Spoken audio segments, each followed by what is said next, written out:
Hello everyone, so we have come with our second class on parts of speech or word classes. In our last class we have discussed how the parts of speech were converted to word classes, how did it become 5 from 8 and what are its usage or how it specifically implies to our day-to-day usage of language. So now let's move on with that concept and learn the 5 word classes, how they perform and what they are.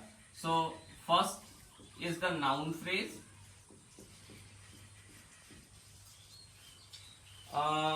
We can form noun phrase primarily in 3 forms, that is a noun itself, then a determiner plus a noun, then a determiner plus adjective plus noun. So these are the 3 primary forms in which we can form a noun phrase. Like for example, Ram, the first form, a boy, a determiner and a noun, the second form, and the third form, a young boy. A determiner, an adjective and a noun.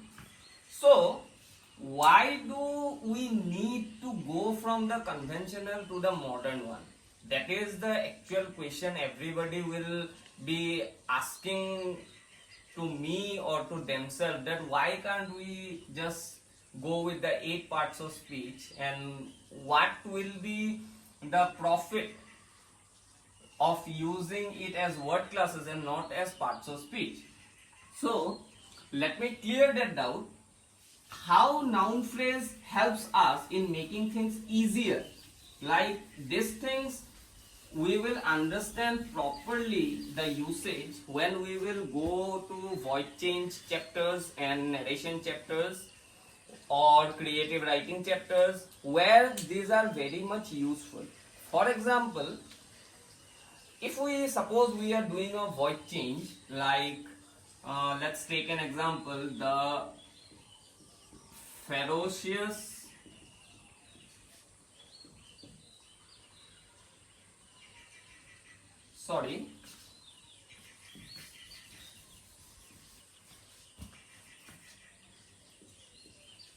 the hunter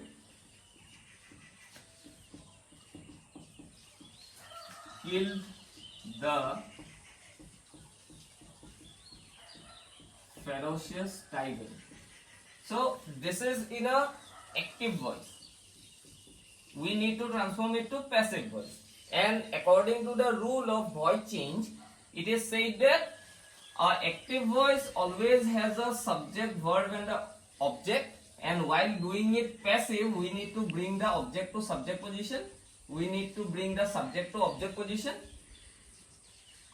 and there will be a be after the subject, then the main verb and the by.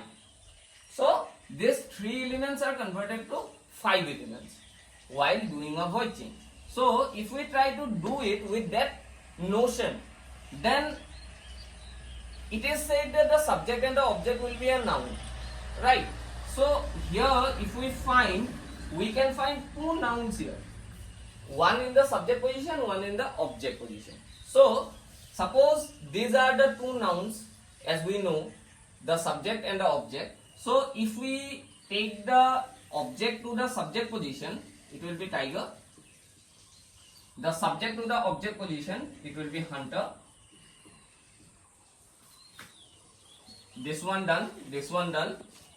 We need to bring a be verb, as it is in the past tense. The be verb will be was, as this is in singular form and this is in past tense, so it will be was, tiger was. Then the main verb will sit in its participle position, that is kill, killed, killed, and then a by will come. So if we go by the previous notion or conventional grammar, it is a bit hazy or blurry, like tiger was killed by hunter. Then where did this da, this the and this ferocious gone? Because there is no mention of like placing or replacing the adjectives, the determiners in the sentence. So here comes the role of a noun phrase, because a subject is not a noun. Try to understand it conceptually. Why I am saying this? A subject is not equal to a noun. A subject is actually equal to a noun phrase. Then only we can justify that the hunter here the subject will be the hunter, because it is a noun phrase. If it would have been, the subject would have been a noun, then only the hunter would have been the subject. But because subject is the noun phrase is the actual subject, and here comes the role of a noun phrase, which makes it easier for us, because we know a noun phrase can take a determiner, a adjective, and a noun, and the adjective will always come before the noun, and the determiner will always come before the adjective, and if there is no adjective, then the determiner will come before the noun. So now we can say that after, when we are doing a void change, if we find the noun, we have found the noun hunter, we can see what is before that. What is that? A article or determiner. That means the whole thing will be the subject.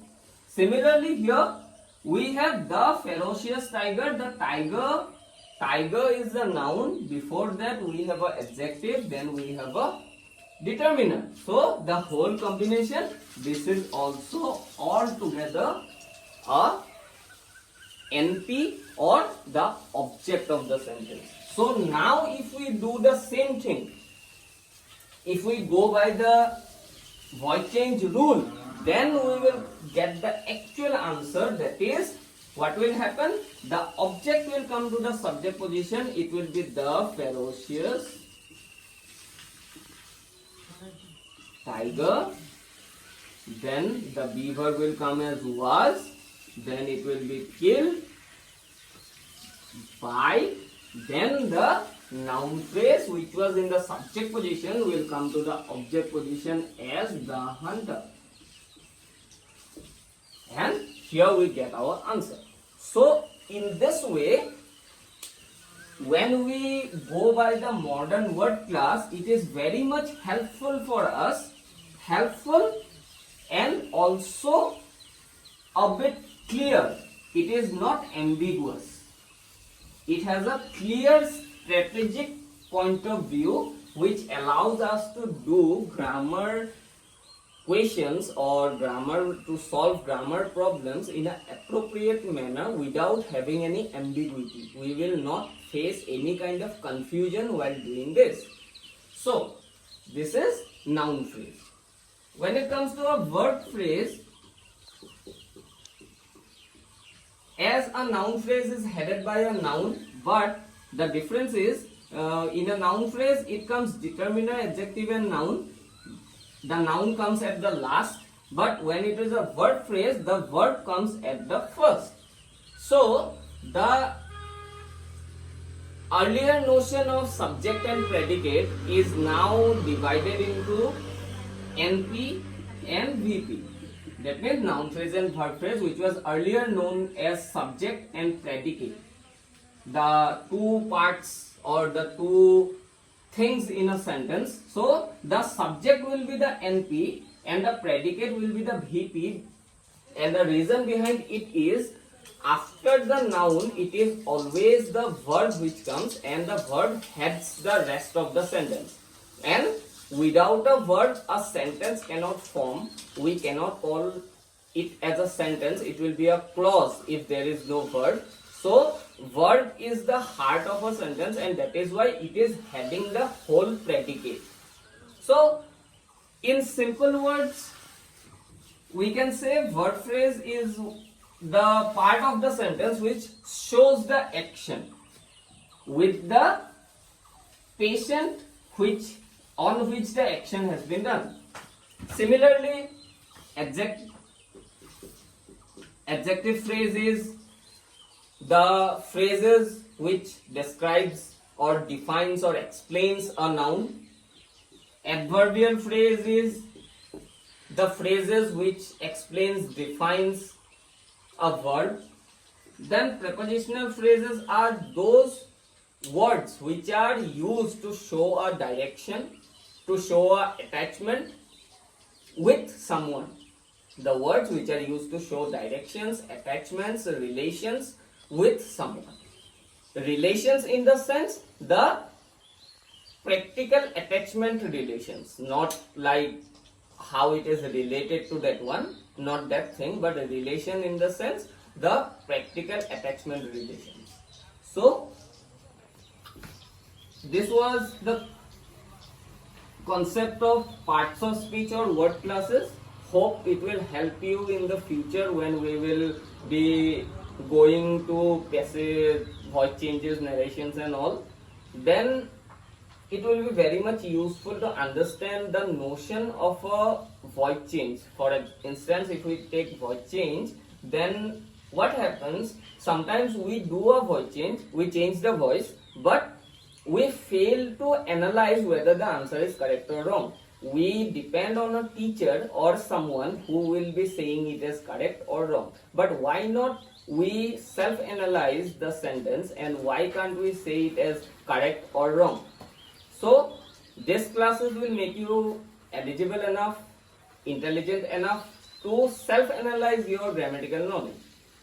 Thank you. So it was the end of our class. Hope to meet you in the next class. Please share and subscribe the channel and hit the bell icon for future notifications. I need your support to get going. So I hope you will support me. Thank you.